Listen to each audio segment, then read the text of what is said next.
the heart of the bustling city, a series of gruesome murders shook the community. Each victim shared one eerie detail. A lifelike portrait of them would mysteriously appear in their homes just days before their untimely death.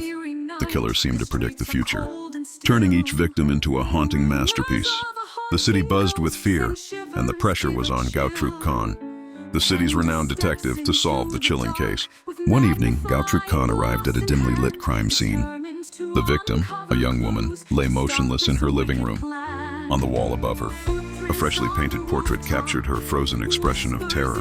The brushstrokes were flawless, almost as if the artist had witnessed the moment of her death. The smell of paint still lingered in the air. "What kind of monster paints the future?" whispered Officer Min, adjusting his flashlight nervously. Gautrek Khan, dressed sharply in his trench coat, examined the portrait closely. "The monster isn't predicting the future," he murmured. "They're creating it." Following the trail, Gautrek Khan visited a reclusive artist, Mr. Vian, known for his uncanny ability to capture human emotions in his paintings. His studio was chaotic, canvases leaned against the walls, and the smell of turpentine hung heavy in the air. "I didn't paint those!"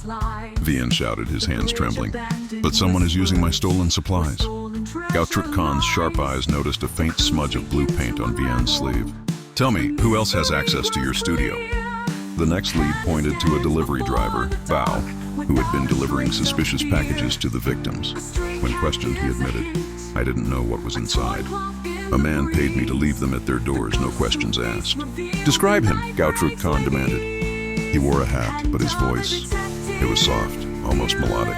The clues led to a climactic showdown in an abandoned gallery, where dozens of portraits of potential future victims lined the walls. In the center stood the real killer, Vian's apprentice, Lin, holding a paintbrush dripping with blood-red paint. "I didn't just paint them," Lin confessed, his eyes wild.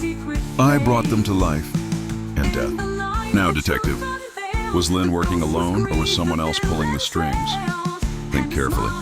The answer lies in the blue smudge, the melodic voice, and the mysterious packages.